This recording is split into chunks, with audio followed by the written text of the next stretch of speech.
Okay, so I want you to try something with me. Picture this. I'm sliding a resume across the table to you. It's from, say, the early 1990s. All right, I'm with you. What am I looking at? You glance down, and the first thing you check is, the education section. Mm-hmm. And you are seeing some seriously heavy-hitting stats. You see who's who among high school students. Okay, that's impressive. And we should be clear, that's not just some participation award. That means this person is in, the top 5, maybe 10% of students in the entire country, academically. Right. So right away, I'm thinking high achiever, very disciplined. Exactly. And you keep reading, you see a high grade point average, you see early graduation. She didn't just finish on time, she spread it across the finish line. Okay. And then for post-secondary, you see a degree from a conservatory, the Musical Institute of Technology in Hollywood. So, okay, based on this paper trail, the profile I'm building is probably a classical musician. Right. Maybe a session pianist, a composer, someone heading for a pretty serious career in music. That's the logical leap, 100%. You're expecting the next line to be Carnegie Hall or Symphony Orchestra, but then you flip the page, and the cognitive dissonance just hits you like a freight train. Because this resume doesn't belong to a concert pianist. No. It belongs to Christina Angel. Yeah. And if you were around and, paying any attention to pop culture in the 90s, she wasn't famous for playing sonatas. No, she was one of the most prolific and, frankly, recognizable adult film stars of the entire decade. It's this collision of worlds that on the surface just doesn't seem to make any sense. You've got the who's who scholar on one hand and the A-list industry icon on the other. There's 3 different lives crammed into one person's biography. I mean, she's in over 100 films. Some sources even say 200. Wow. She's on the cover of Rolling Stone.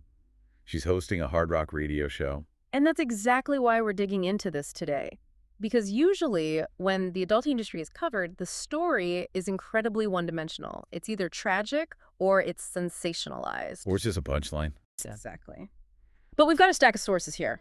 Biographical info, industry databases, old interviews, and they tell a completely different, a much more complex story about Christina Angel. Yeah, we're looking at a case study in, branding, adaptability, and just raw work ethic. So the mission for this deep dive is to try and answer a simple question. How does a who's who honor student from a religious background navigate the absolute chaos of the 90s entertainment industry? I think navigate is the perfect word, because when you look at the timeline in these documents, her journey wasn't.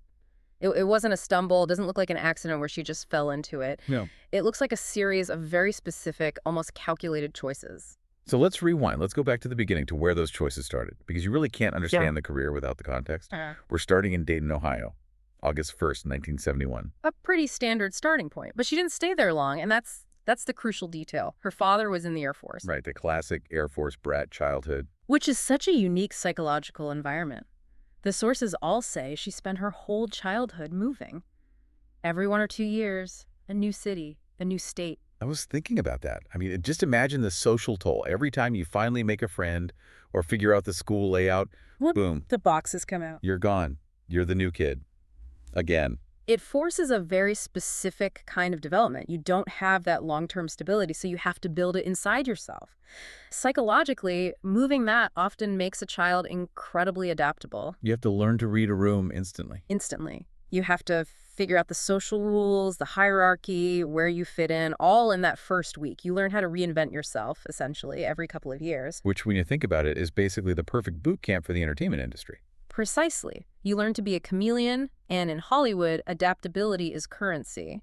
But there's another layer here that makes her academic success even more surprising. The Mormon upbringing. The biography notes she was the daughter of Mormon parents. So you've got the military discipline from her dad's career, and you have the religious structure from the household. That is a very, very rigid framework to grow up in. And yet she thrived in it. Yeah. This is where the stereotypes just completely fall apart. The stats are wild. She graduated high school early, not because she dropped out, but because she accelerated. With that high GPA we mentioned. Yeah, and that who's who honor. And I want to pause on that because I think people forget what that meant back then. It wasn't a participation trophy. Not at all. It meant you were in the absolute top tier nationally. You were the academic elite. And she's doing this while changing schools constantly. That's the part that gets me. Usually when a kid moves that much, their grades suffer. Of course, there's no continuity. Right, you miss huge chunks of the curriculum, but that's the aha moment for me about her character. To maintain that level of performance while everything around her is changing, it suggests a massive amount of internal discipline. She was her own stability. She was the constant. Yeah. Exactly. And she wasn't just hitting the books, she was hitting the keys. The sources really emphasize her musical background. She started playing piano at age 5.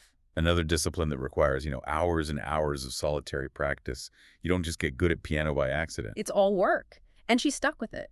She attended and graduated from the Musical Institute of Technology in Hollywood. Okay, we have to clarify this, right? Yeah. Because when people hear MIT, they're picturing calculus in Massachusetts. Right. They're thinking engineering and robots. Yeah. But this MIT, it's usually just called Musicians Institute, or it's a legendary conservatory in Hollywood. It's a vocational school. It's where you go to become a pro. It's not a hobbyist place. So by her early 20s, she's a trained musician, a top-tier academic, and she's already used to this nomadic life. It feels like she was prepped for something big. She had the whole toolkit: discipline, talent, and adaptability. The only question was, where was she going to apply it? Well, according to the timeline, she applied it to the stage almost immediately. The sources say she started dancing in clubs when she was just 16. Which is, let's just say, ahead of schedule, legally speaking. The source actually has a little joke about it, like, shh, don't tell anyone. But it shows that drive again. She wasn't waiting for permission. No. She moved to New York to dance and then heads west to Hollywood in 1993. And 1993 is the pivot point. That's when the career solidifies. But what's so fascinating is that she didn't just vanish into the adult world. She was breaking into the mainstream at the same time. This is what I found so surprising. In 1992, before the film career really took off, she's in Rolling Stone magazine. I mean, that's a massive deal. In 92, Rolling Stone was the cultural gatekeeper. If you were in their What's Hot issue, you weren't just a model. You were a phenomenon. You were part of the zeitgeist. Sure. Yeah, it gives her this legitimacy as a pop culture figure, not just an industry worker. And then, of course, the floodgates open. The sources list Playboy, Penthouse. One literally says she was in every adult magazine known to man. It just speaks to her marketability. She had a look that could cross over. She could do the edgy rock and roll thing for Rolling Stone and then pivot to high-gloss glamour. She understood her brand. And then comes the film career. And prolific. I mean, that might be an understatement. It really is. We're talking 1993 to 2002. One source says over 100 films, another says over 200. Let's just put that in perspective. Even if we take the low number, 100 films in 9 years, that is an incredible volume of work. That's more than one full production a month, every single month for almost a decade. And that's not even counting the photo shoots or other appearances. Exactly. In that industry, the burnout rate is incredibly high. A career is often measured in months, not years. So to stay at an A-list level for that long, it requires a business mindset. It's that work ethic again, the discipline. She treated it like a job, not a party. And she was good at the job. She wasn't just showing up, she was winning awards. In 1994, she wins the AVN Award for Best Sex Scene in a film called Dog Walker. With Stephen St. Croix, right? Right, another huge name. And for anyone who doesn't know, the AVN Awards are basically the Oscars of that world. Winning one validates you as a performer. It's a big deal. The sources describe her style in a really interesting way. They say she excelled in more intimate, slower-paced scenes. And they point out this contrast. She had this sweet face that was a counterpoint to the whole blonde bombshell thing. That juxtaposition is powerful branding. That sweet face probably made her feel more relatable, more girl next door, even with the magazine cover look. Yeah, that makes sense. It creates a persona that's accessible, not intimidating. But here's where the story takes that left turn I love so much. We've got the academic, we've got the huge film career. Yeah. But remember the piano. The music school. It didn't just go away. And I think this is the part of her story that gets so overlooked because the visual side of her career was so dominant. But she was a sonic personality, too. She pivoted to radio. And not just as a guest, but as a host. But before that, she had this massive appearance on The Howard Stern Show. August 1st, 1996. Her birthday. What a way to spend your 25th birthday, right? I mean, being on Stern in the mid-90s was the absolute pinnacle of radio. His audience was gigantic. And the source notes that episode was so popular that the E! Channel, which televised his show back then, would replay it several times a year. That keeps you in the public eye. But what's fascinating isn't just that she was on the show, it's what she did after. She wanted the microphone for herself. She gets hired at KIOZ-FM in San Diego, Rock 105.3. A major rock station. This wasn't some small-time thing. And she's hosting Saturday nights, 7 to 9 p.m. That's prime time. She's playing great hard rock, taking calls, talking about relationships. It's the perfect format for her. She uses her fame to get people to tune in out of curiosity, but then she uses her music knowledge to keep them listening. And there's this great little bit of irony in the notes. KIOZ was the San Diego station for Howard Stern, but he didn't even know she worked there until after she'd already gotten the job. Which is fantastic because it shows she got the gig on her own hustle. She wasn't riding his coattails. She was building her own platform. You can tell she was a genuine fan. Yeah. She called Pure Rock KNA her favorite radio station before it went off the air. And when it came back as an internet station, she got her own show there and called it a dream come true. That phrase, dream come true, is so telling. She had the fame, the awards, the money, but hosting a rock radio show, that seems to be where her real passion was. It all connects back to the piano. It just paints a picture of someone so multifaceted. She wasn't just sitting back, she was actively chasing down these other passions. And that brings us to the fans. In every source, she talks about them. There's a quote where she says without them, she's nothing but a picture or another video starlet. That's a very grounded perspective. It is. She understood the audience was the boss. She didn't take it for granted. She also seemed really keen to, set the record straight on things. There's this part in her bio where she lists her stats. 5'8", 120 pounds, blue eyes. And she specifically emphasizes natural blonde. Why do you think that was so important to her? Well, think about the 90s. It was the era of bleach, of heavy alteration, the whole Pam Anderson aesthetic. Right, so claiming natural blonde was a point of difference. It goes back to that sweet face, that authenticity. In a sea of artificiality, she was marketing herself as the real deal.